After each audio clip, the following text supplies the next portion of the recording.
사랑하는 성도 여러분, 주 안에서 평안하셨습니까? 대림절 두째 주일, 이 세상의 소망이신 예수 그리스도, 그분을 간절히 소망하는 그런 시간들이 되시기를 바랍니다. 예배가 끝나면 48회 사무총회가 있고, 또 오늘은 절기적으로 성서 주일입니다.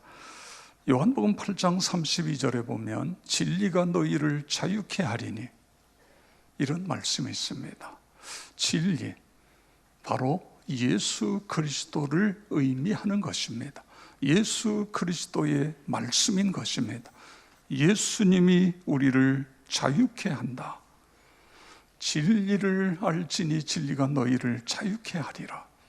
예수님의 말씀이 나를 자유케 한다.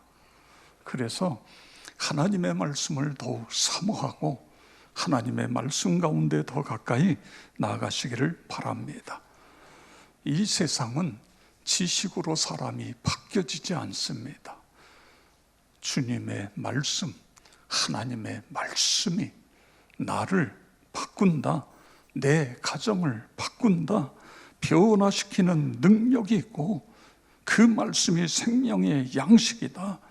그래서 말씀 안에 사는 길이 있고 회복의 길이 있다 믿으시기 바랍니다. 오늘 본문에 보면 참 가련한 한 여인을 만나게 됩니다. 이 여인의 깊은 사연은 잘 모르지만 간음하다가 현장에서 붙잡혔어요. 그러니 변명할 수도 없고 이제는 돌에 맞아 죽을 게 생겼습니다. 생명의 위협 앞에 두려움에 떨고 있습니다. 그녀를 붙잡아온 바리새인과 서기관들이 예수님에게 다그칩니다. 재촉해요. 그래서 5절에 보니까 모세는 율법에 이러한 여자를 돌로 치라 명하였거니와 선생은 어떻게 말하겠나이까? 여러분,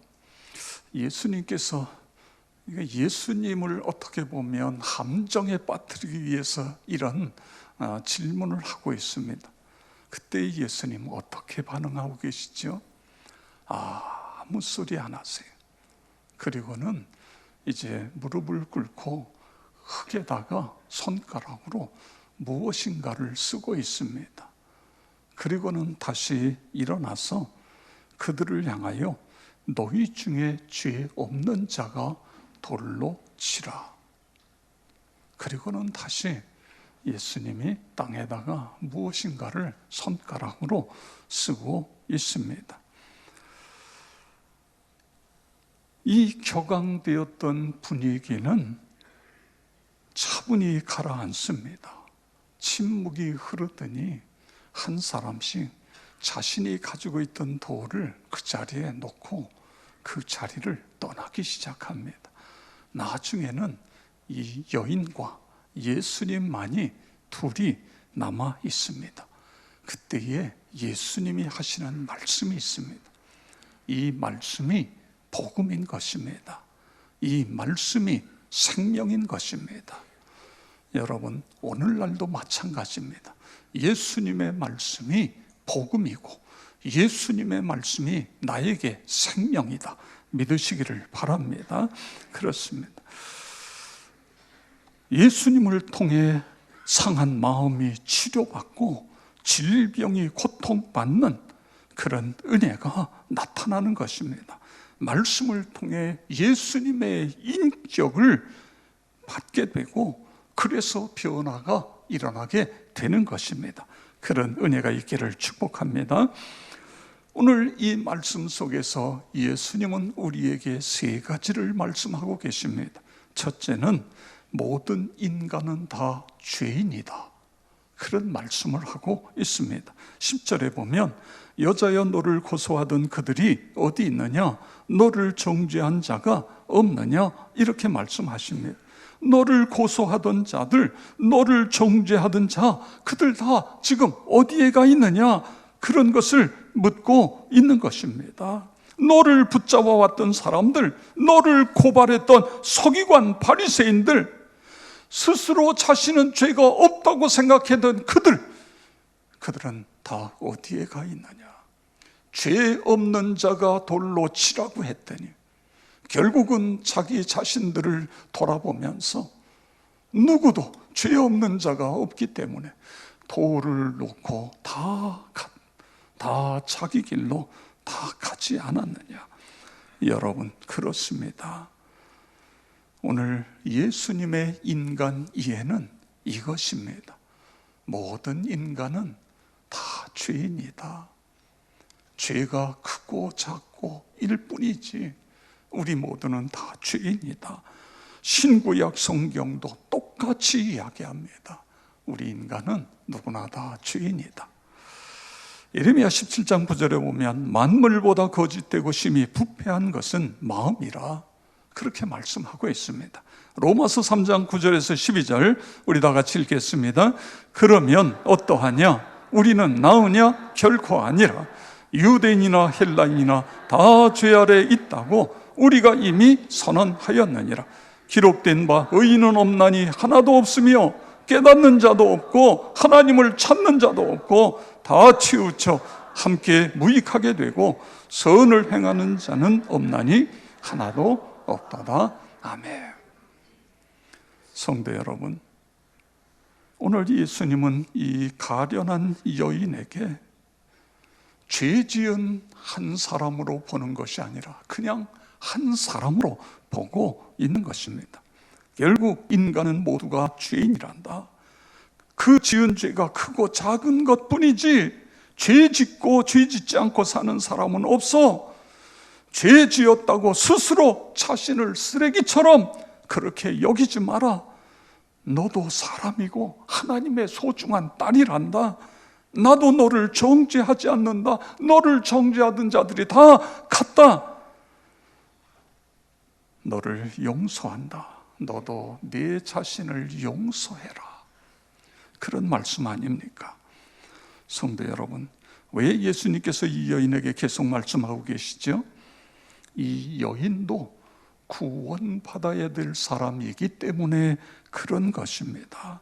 한 영혼을 천하보다 귀하게 여기시는 예수님의 마음을 만나게 되는 것입니다.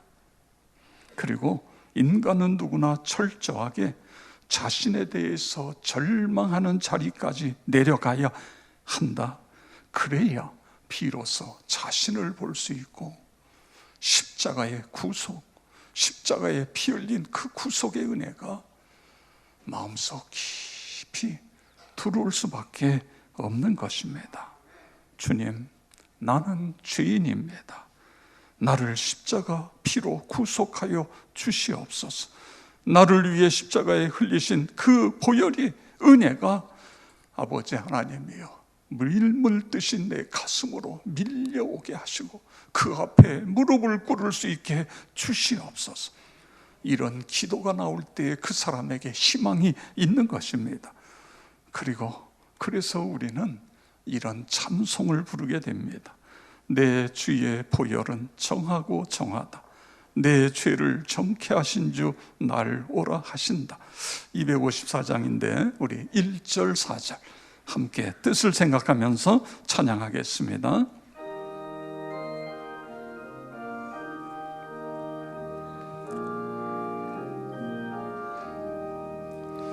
내 주의 보혈은 정하고 정하다.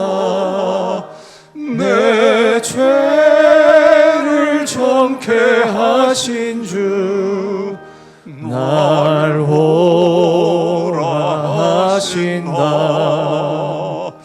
내가 주께로 지금 가오니 십자가의 보혈로 날 씻어주소서.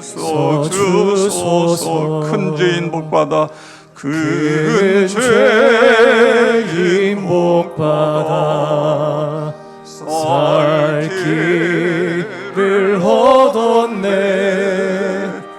한없이 넓고 큰 은혜 베풀어 주소서. 아멘. 내가 주께로 지금 가오니 십자가의 보혈로 날 씻어 주소서.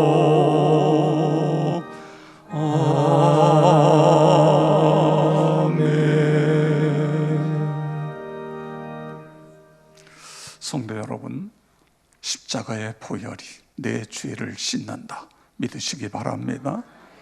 십자가의 보혈이 나에게 너무너무 귀합니다. 십자가의 보혈이 없이는 내가 정결하게 될 수 없습니다. 오늘 성경이 말씀하고 있는 것처럼 만물보다 거짓되고 심히 부패한 것, 그것이 저의 마음입니다.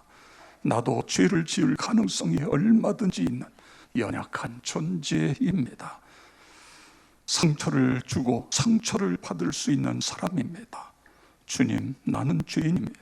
내 죄를 용서해 주시옵소서. 십자가의 보혈로 씻어 주시옵소서. 내 죄를 정케해 주시옵소서. 기도함으로 은혜의 보좌 앞으로 나아가시기를 축복합니다. 오늘 예수님은 우리의 죄를 드러내게 하실 뿐만 아니라 두 번째로 그 죄를 용서하시는 분 믿으시기 바랍니다. 11절에 보면 대답하되 주여 없나이다. 예수께서 이르시되 나도 너를 정죄하지 아니하노니 가서 다시는 죄를 범하지 말라 하시니라. 나도 너를 정죄하지 않는다. 이게 무슨 뜻이죠? 용서한다, 그런 뜻입니다. 용서한다. 생각해 보세요. 가늠하다가 현장에서 잡힌 여러분, 수치심에 떨고 돌에 맞아 죽어야 된다는 걸 생각하니까 끔찍하고, 그래서 모든 걸 자포자기 했는데 창피하고 만신창이가 되고 깨전 이루 말할 수 없는 마음의 상처가 났는데, 그런데 예수님께서 나도 너를 정죄하지 않는다, 그렇게 말씀하고 계십니다. 이 주님의 음성을 들을 때 이 여인이 어떻게 되었을까요? 깊은 상처가 치유되고 회복되지 않았을까요? 마치 얼어붙은 온 대지가 봄빛에 서서히 녹아내리는 것처럼 이 여인의 그 얼어붙은 마음이 녹아내리지 않았겠습니까? 조건 없는 예수님의 사랑, 조건 없는 예수님의 용서, 그녀는 이루 말할 수 없는 충격에 빠졌을 것입니다. 눈에서는 하염없이 눈물이 흘러내렸을 것입니다. 감동과 환희와 기쁨과 감사, 자유함이 그녀의 마음속에 밀려들었을 것입니다. 예수님 고맙습니다. 감사합니다. 제 속에 쌓여있던 세상의 모든 쓰레기들 불태워지는 것을 느낍니다. 이제부터는 죄의 덫, 음행의 덫에서 벗어날 수 있게 되었습니다. 세상은 똑같은데 내 눈에 세상이 완전히 다르게 보여집니다. 그리스도 안에 있으면 새로운 피조물이라고 그랬는데 바로 저를 의미하는 것 아닙니까? 성도 여러분, 오늘 너의 죄를 정죄하지 않는다고 말씀하신 그분이 나와 여러분의 주이신 것을 믿으시기 바랍니다. 나의 모든 죄를 십자가에서 다 깨끗이 씻고 다 용서했다. 너를 사랑한다. 그래서 내 손바닥에 내 이름을 새겼다. 내게로 오라. 내가 너희를 편히 쉬게 하리라. 내가 멀리 있는 것이 아니라 내 곁에 있다. 너의 신음소리를 내가 듣고 있다. 회개할 때에 내가 용서할게. 한 번뿐만 아니라 7번만 아니라 70번씩 죄를 졌다고 할지라도 내가 용서한다. 무조건 용서한다. 시편 103편 12절에서 14절 우리 다 같이 함께 읽겠습니다.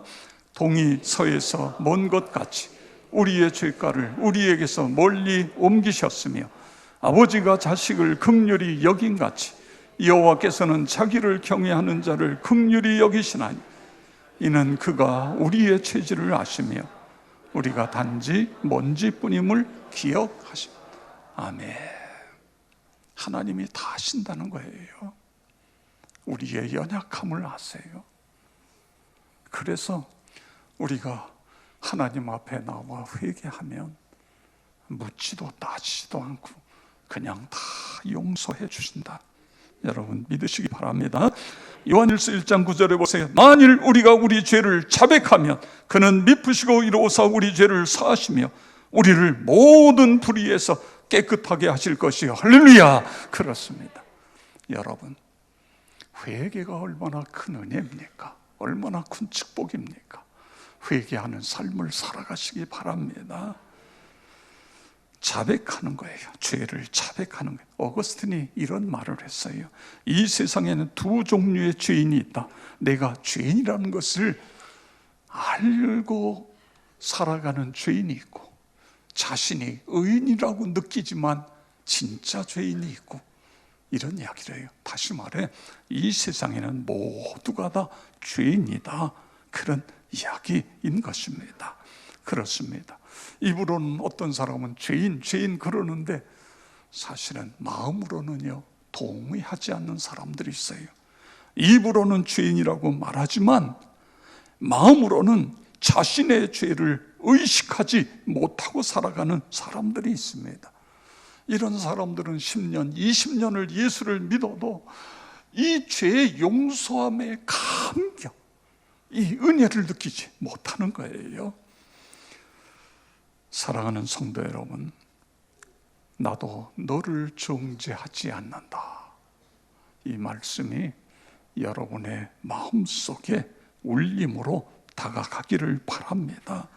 하나님 앞에 우리가 철저하게 깨질 때에 그때에 하나님의 구원의 손길을 우리에게 내미시는 것입니다. 늘 용서하시는 주님의 은혜를 체험하면서 우리도 용서하며 살겠습니다. 하나님, 이제 새해가 얼마 남지 않았는데 새해에는 더 용서하며 살겠습니다. 그렇게 되기를 축복합니다. 그 다음에 세 번째로 오늘 본문에서 예수님은 이 여인에게 내가 용서했다. 그리고 끝나시지 않으세요. 우리에게도 마찬가지입니다. 내가 내 죄를 용서했다. 그리고 끝나는 것이 아니라 그 다음에 이제는 변화되어라 말씀하고 계십니다. 11절 보세요. 대답하되 주여 없나이다. 예수께서 이르시되 나도 너를 정죄하지 않으니 가서 다시는 죄를 범하지 말라 하시니라. 아멘. 가서 다시는 죄를 범하지 말라. 이게 무슨 말씀이죠? 변화되라. 그런 말씀인 것입니다. 오늘 예수님은 이 여인에게 자비를 베풀고 그래서 죄의 고통에서 벗어나게 하는 것으로 끝나는 것이 아니라 그 다음에 그에게 이제 용서받았으니 이제는 변화되어야 된다. 여러분 그렇습니다. 변화되어야 됩니다. 맥스 루케이도라는 분이 이런 말을 해요. 하나님은 있는 모습 그대로를 사랑하신다. 그러나 우리를 너무 사랑하시기 때문에 우리의 모습을 바꾸기를 원하신다. 하나님은 우리 있는 모습 그대로를 사랑하세요. 그런데 거기서 끝나는 것이 아니라 너무 사랑하시기 때문에 변화되기를 원하신다. 여러분 믿으시기 바랍니다. 그렇습니다. 신앙생활이라고 하는 것은 변화의 과정입니다. 예수님과 함께 걸어가면서 그 예수님을 닮는 거예요. 예수님의 성품을 닮는 거예요. 예수님의 생각, 예수님의 언어, 예수님의 삶을 닮아가는 것입니다. 예수로 옷 입는 것입니다.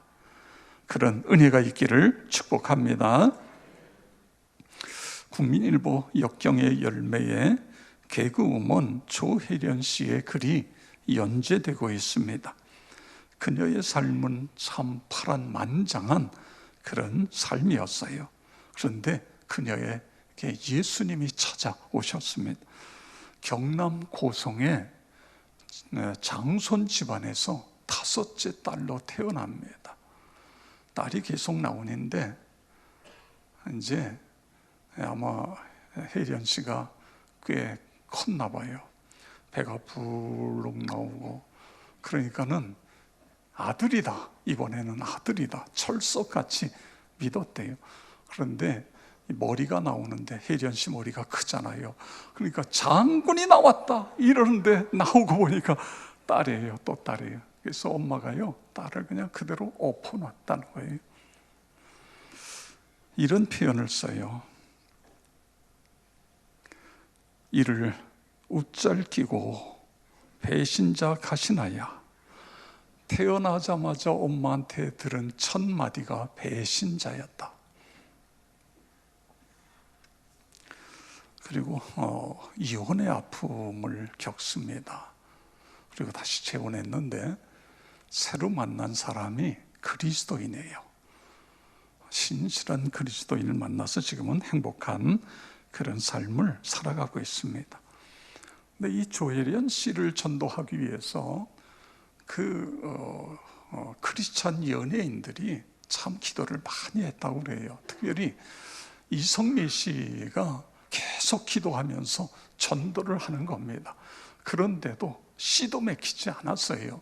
이런 가운데에 이제 재혼하게 되고 신랑이 그리스도인이고 이러면서 어쩔 수 없이 교회도 한 번 가고 2번 가고 이러다가 이제 예수님을 깊이 만나는 그런 기회가 됩니다. 제가 조금 읽겠습니다.